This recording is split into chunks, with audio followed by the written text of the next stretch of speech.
अस्सलाम वालेकुम स्टूडेंट्स। आज की इस वीडियो में मैं IT 430 ई कॉमर्स की असाइनमेंट नंबर 1 का सॉल्यूशन लेके आया हूँ। 50 नंबर की ये असाइनमेंट है। 3 नवंबर इसकी लास्ट डेट है। इसमें आपने HTML की जो फाइल है वो सबमिट करवानी है और HTML में ये आपने अपना सारा कोड लिखना है। यहाँ पर HTML की जो आपने फाइल सबमिट करवानी है उसमें सबसे पहले आपका नाम हो, फिर आगे इस तरह से डैश या हाइफ़न कह रहे हैं, उसके बाद स्टूडेंट आईडी और आगे ई कॉमर्स और डॉट HTML। यानी कि यहाँ पर आपने अपनी आईडी लिख लेनी है और यहाँ पर आपने अपना नाम फाइल में। ये मैं आपको बताता हूँ किस तरह से होगा। अब यहाँ पर उन्होंने कहा है कि आपने HTML के अंदर एक वेब पेज बनाना है, सिर्फ HTML को यूज़ करना है, उसमें CSS नहीं यूज़ करनी और ये वाले जो टैग्स हैं इन्हीं को यूज़ करना है। जिस तरह HTML टैग हो गया, हेड हो गया, बॉडी टैग हो गया, टाइटल टैग हो गया, मेटा हो गया, H1 हो गया, पैराग्राफ्स हो गया, आगे अलाइनमेंट। यानी कि आपने CSS को यूज़ नहीं करना, ये एट्रीब्यूट्स यूज़ करने हैं। Align left, align right, centre ETC और ये बोल्ड टैग हो गया, इटैलिक, अंडरलाइन, बिग, स्मॉल, ये सारे टैग और सेंटर टैग हो गया, फॉन्ट टैग हो गया। इसमें आप एट्रीब्यूट यूज़ कर सकते हैं 1 टू 7, ठीक है। और कलर्स वगैरह भी आप यूज़ कर सकते हैं। अंडर लिस्ट, अनऑर्डर्ड लिस्ट है, ऑर्डर लिस्ट है, लिस्ट आइटम है, यही टैग यानी कि आपने यूज़ करने हैं। हॉरिजॉन्टल लाइन का ये टैग है। इसी तरह से आपने यानी कि 2 प्रोडक्ट इमेजेस यूज़ करनी है। एसआर के अंदर आपने उनका यानी कि लिंक देना है, वो मैं आपको बताऊँगा किस तरह से आपने करना है।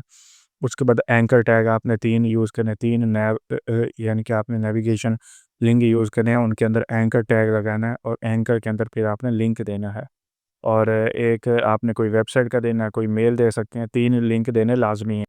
उसके बाद कलर स्कीम आपने जो यूज़ करनी है वो यहाँ पर इन्होंने दी हुई है, ये वाइट आई थिंक है या डार्क ग्रे, लाइट ग्रे जो भी है, और बैकग्राउंड कलर आपने यूज़ करना है। इस ये एट्रीब्यूट यूज़ करना है। इसके अलावा आपने CSS वाले नहीं करने। CSS में और तरीके होते हैं, इनमें से काफ़ी ज़्यादा एट्रीब्यूट्स ऐसे हैं जो कि डेप्रिकेटेड यानी कि जो न्यू HTML इस वक्त चल रही है उसमें से ख़त्म कर दिए गए हैं।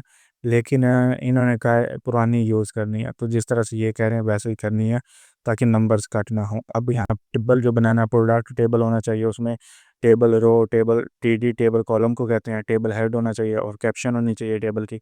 बॉर्डर आप यूज़ कर सकते हैं, विड्थ, हाइट, कॉल पैडिंग और कॉल स्पेसिंग, आप सेल स्पेसिंग और सेल पैडिंग आप यूज़ कर सकते हैं। और इसी तरह से ये लेफ़्ट मार्जिन का एक एट्रीब्यूट है, ये सारे आप यूज़ करते हैं।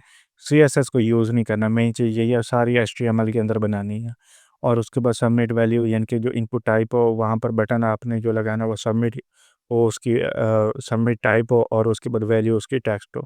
ये सारा किस तरह से होना मैं आपको बताता हूँ। इन्होंने कहा है कि बाकी आप अपनी मर्ज़ी से अपना स्टोर का नाम चूज़ कर सकते हैं, प्रोडक्ट कैटेगरी आपकी अपनी मर्ज़ी है, कलर स्कीम भी अपनी मर्ज़ी के इस्तेमाल कर सकते हैं, प्रोडक्ट नेम, डिस्क्रिप्शन सब आपकी अपनी मर्ज़ी है।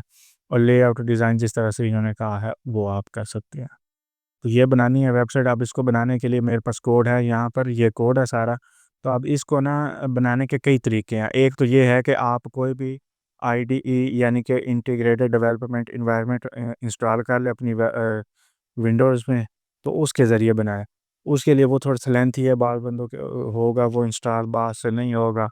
तो एक तो ये तरीका हो गया कि आप कोई भी IDE यूज़ कर लें, जिस तरह से मैं आपको दिखा, आपने यहाँ पर आके लिखना है VS कोड। तो इसको भी आप डाउनलोड करके इंस्टॉल करके इस पर भी ये काम कर सकते हैं। अदरवाइज़ आपको जो इससे आसान तरीका मैं बताता हूँ वो ये है, बेहतर तो यही है अगर आपको आगे वेब डेवलपमेंट वगैरह सीखनी है तो काफ़ी अच्छा है। लेकिन अगर आपने ये नहीं करना तो इससे आसान तरीका वो मैं आपको बता, आपने सिंपल करना क्या है, सबसे पहले राइट क्लिक करना है कहीं पर भी, विंडो 10 है, 7 है, 11 है, उसके बाद न्यू पर आना और यहाँ से टेक्स्ट डॉक्यूमेंट ले लेना। अब इसका नाम कुछ भी नहीं रखना, अभी के लिए इसको सिंपल एंटर करके या डबल क्लिक करके ओपन कर लेना इस तरह से। ये मेरे पास ओपन हो गई। अब इसके अंदर हमने यानी कि ये मैंने कोड पहले से लिख रखा है, इसको यहाँ से मैं कॉपी करूँगा और यहाँ पे आके मैं इसको पेस्ट कर लूँगा, ठीक है। अब यहाँ पर ये सारा कोड पेस्ट मैंने कर दिया, मैं ये फ़ाइल आपको मिल जाएगी, इसकी टेंशन नहीं लेनी। अब यहाँ पर ना आपने इसको ज़ूम कर सकते हैं कंट्रोल प्लस के साथ और कंट्रोल माइनस के साथ ज़ूम आउट। अब यहाँ पर आपने अहमद ख़ान की जगह अपना नाम ले लेना है, यहाँ पर अपनी आईडी लिख लेनी है और ये 5 सेक्शंस बनेंगे और इन पाँचों सेक्शन में आपने अपनी आईडी, अपना नाम मेंशन करना है। अच्छा, ये इतना काम समझ लें मैंने यहाँ तक आपने कर लिया, ठीक है। उसके बाद आपने फ़ाइल पर आना है और यहाँ से इसको सेव एज़ पे क्लिक करना है, ठीक है। अब यहाँ पर जिस फ़ॉर्मेट में उन्होंने कहा था उसी फ़ॉर्मेट में आपने इसको सबमिट करना है। क्या फ़ॉर्मेट था यहाँ पर मैं आपको दिखा देता हूँ कि सबसे पहले आपका नाम आना चाहिए, उसके बाद आईडी आनी चाहिए, आईडी के बाद यानी कि इस तरह से इसको अब यहाँ पर जिस तरह मैं लिख लेता हूँ अली, स्पेस नहीं देनी आपने इसमें, अली अहमद आगे स्टूडेंट आईडी जो भी आपकी आईडी है, तो यहाँ पर मैं लिख लेता हूँ जिस तरह से BC200 जो भी आपकी आईडी होगी, ठीक है।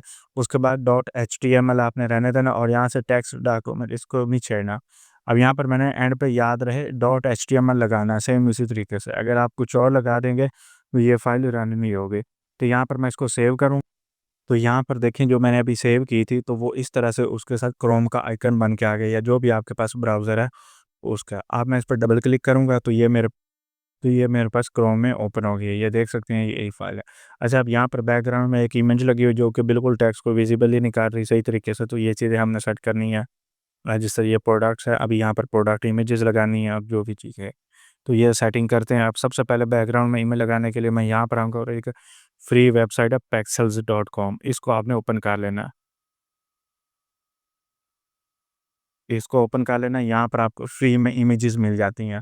तो यहाँ पर मैं कोई डार्क बैकग्राउंड वाली इमेज ले लेता हूँ, जिस तरह से डार्क टेक, और इस इमेज को हम बैकग्राउंड में लगा लें। तो ये एक इमेज है जो कि मैंने यहाँ से लिया। अब ये ऊपर इसका लिंक आ रहा है, आपने सिंपल इस लिंक को कंट्रोल ए से सिलेक्ट ऑल करना है, कंट्रोल सी से कॉपी करना है और यहाँ पर आ जाना है। अब यहाँ पर आपको देखना है बीजी इमेज का है, अब तो यहाँ पर सिंपल आपने कंट्रोल एफ करना है फाइंड के लिए, और यहाँ लिखना है BGIMG, या सिंपल आपने लिख देना बैकग्राउंड। तो यहाँ पर आपको मिल जाएगा बैकग्राउंड, क्योंकि ये है हमारे पास टेक्स्ट पैड, इसमें आपको फॉर्मेटिंग शो नहीं होती, मैं आपको VS कोड में बहुत ही ईज़िली पता चल जाता है। तो यहाँ पर फ़िलहाल मुझे ढूँढना पड़ेगा खुद ही। तो ये देखें यहाँ पर ये लगी हुई है बैकग्राउंड, ठीक है। तो इसको मैं यहाँ से ख़त्म करके, या आपने अगर नहीं लगानी तो इसको बिल्कुल ही ख़त्म कर दें। अभी मैंने लगाई है ये, तो यहाँ पर आपको दिखाता हूँ। ये देखें अभी वेबसाइट रिफ़्रेश की तो देखें कुछ इस तरह से शो हो रही है, ठीक है। तो ये पीछे इमेज लग गई है, इमेज काफ़ी बढ़िया। तो ये सारा सिस्टम है। अब यहाँ पर आपकी आईडी शो होगी आपके नाम के साथ, और ये सारा टैक्स वगैरह जो भी है। अब यहाँ पर 5 लिंक उन्होंने कहे थे वो लगे हुए हैं, सॉरी 4। पहला ये है प्रोडक्ट का, उसके बाद आवर स्टोरी, उसके बाद कॉन्टैक्ट का ये वाला आ गया था फॉर्म हमारे पास, और यहाँ से ये है फॉर्म बन के आया हुआ है, ठीक है। उसके बाद अब यहाँ पर प्रोडक्ट की इमेजेस लगानी है, तो सिंपल आप कोई भी प्रोडक्ट की इमेज लगा सकते हैं, अमेज़न से उठा लें, जहाँ से उठा। अभी मैं यहाँ कोड में आया हूँ, तो यहाँ पर जो आपका प्रोडक्ट वाला टेबल है ना, आपने उसमें आ जाना। ये हेडर था, अब ये हमारा नेविगेशन लिंक है, इसके नीचे ये प्रोडक्ट टेबल है। बाय द वे ये कमेंट होता है, ठीक है। तो यहाँ पर आपको ये एक इमेज का लिंक इन्होंने SRS में दिया हुआ है, लेकिन ये शो नहीं हो रहा, तो इसकी जगह पर हम अपना लगा लेंगे जो भी लगाना है। तो जिस तरह से अभी यहाँ पर हमारे पास ये एक कोई प्रोडक्ट है, तो इसका जो नाम होगा ना, ये आपने लैपटॉप लगाना जिस तरह से, तो वो लगा रहे थे। मैं ये नाम है हमारे प्रोडक्ट का, मैं इसको यहाँ से कॉपी करता हूँ, इसको भी आप चेंज। तो ये हमारी बेसिकली टेक गैजेट्स की वेबसाइट है, तो यहाँ पर मैंने एक लैपटॉप लगा लेते हैं और एक हेडफोन या कुछ भी स्मार्ट वॉच आप लगाना चाहें, जो भी लगाना चाहें लगा सकते हैं। जिस तरह अभी मैं यहाँ से, ये एक लैपटॉप है, राइट क्लिक करूँगा इस पर, ओपन इमेज न्यू टैब पे क्लिक करूँगा और ये इमेज आ जाएगी मेरे पास। अब इसको यहाँ से मैं कॉपी करूँगा, कॉपी करने के बाद यहाँ पर आऊँगा और ये जो मेरा है ना हाई SRC, इसके अंदर देना यहाँ तक, ये यहाँ पर डबल कोट्स ख़त्म हो रहा है, इसी के अंदर देना, नहीं तो इमेज शो नहीं होगी। अब ये हो गया। अब यहाँ पर मैं जिस तरह से लैपटॉप का नाम लिख लेता हूँ, जो भी लैपटॉप का नाम है, तो ये नाम है, इसको यहाँ से कॉपी करूँगा सिंपल, अब यहाँ पर आकर पेस्ट कर दिया, ठीक है। अभी जाके मैं अपनी वेबसाइट देखता हूँ किस तरह से शो हो रही है। मैं अभी देखें यहाँ पर इमेज शो नहीं हो रही, लेकिन मैं रिफ़्रेश करूँगा तो यहाँ पर ईमेल शो हो गई ये वाली, ठीक है। अब यहाँ पर ये इसका नाम भी चेंज हो गया। अब इसी तरह से एक और मैंने लगानी है, तो मैं यहाँ पर स्मार्ट वॉच ले लेता हूँ। तो सिंपल करना क्या है, यहाँ पर मैं लिख लेता हूँ स्मार्ट वॉच, और कोई भी जो भी आप रैंडम से इमेज उठानी है कोई इस पे, और प्रोडक्ट भी अपनी मर्ज़ी का आप जो उठाना चाहें उठा सकते हैं। अब यहाँ से मैं कोई एक इमेज जिस तरह से, ये नाम सबसे पहले कॉपी कर लेता हूँ और यहाँ पर आता हूँ, तो ये नाम, अब देखें ये पहला हमारा कॉलम यहाँ पर एंड हो गया। इसी तरीके से नीचे आपको दूसरा कॉलम ये इमेज शो हो रही है और इसी के ऊपर यहाँ पर आपको इसका नाम भी मिल जाएगा। तो यहाँ पर ये नाम है, तो मैं इसको यहाँ से ये पेस्ट कर दिया। अब यहाँ पर आता हूँ, ये जो इमेज है राइट क्लिक करना सिंपल, इस पर open image in new tab. यहाँ पर ये यूआरएल मिलेगा आपको, इसको कॉपी करना सिंपल। और ये जो है ना यहाँ पर इमेज की एसआर इसके अंदर आपने लगा देना। ठीक है, अब ये मैंने यहाँ पर लगाया और यहाँ पर आके वेबसाइट को दोबारा से रिफ़्रेश करता हूँ। तो यहाँ पर आपको ये नाम भी शो हो रहा है और ये इमेज भी। कीमत अपनी मर्ज़ी से जितनी देनी है दे सकते हैं। ठीक है, अब ये इस तरह से लगा हुआ है। अब ये इसके कलर यानी कि फीचर्स वगैरह अपने इन्होंने शो किए हैं। अब यहाँ पर फॉर्म का जो सिस्टम था, तो फॉर्म में इन्होंने ये कहा हुआ था कि फॉर्म क्लियर हो जाए। अगर आप नीचे आए ना तो यहाँ पर ये प्रोडक्ट टेबल क्लियर हो गया। अब यहाँ पर कस्टमर फीडबैक का फॉर्म बनाना है। अब फॉर्म के अंदर एक रीसेट बटन हो जो कि रीसेट कर दे।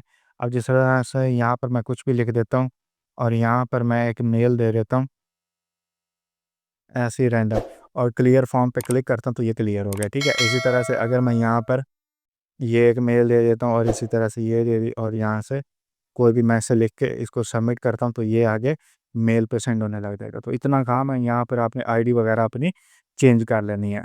ये सारी असाइनमेंट थी। अगर कोई मेरे से ये असाइनमेंट बनवाना चाहता है तो नीचे नंबर मेरा दिया हुआ, आप मेरे से रब्ता करके भी ये असाइनमेंट बनवा सकते हैं। 50 नंबर की ये असाइनमेंट है, काफ़ी बड़ी असाइनमेंट है और थोड़ी सी लेंथी भी है और थोड़ी समझने वाली है। अगर इसमें कोई भी चीज़ आपको समझ नहीं आई, मेरा नीचे नंबर है, आप मेरे से हेल्प ले सकते हैं। अगर पेड बनवानी है तो मेरे से पेड भी बनवा सकते हैं। वीडियो अच्छी लगी हो तो लाइक कर दीजिएगा और कमेंट कर दीजिएगा। शुक्रिया।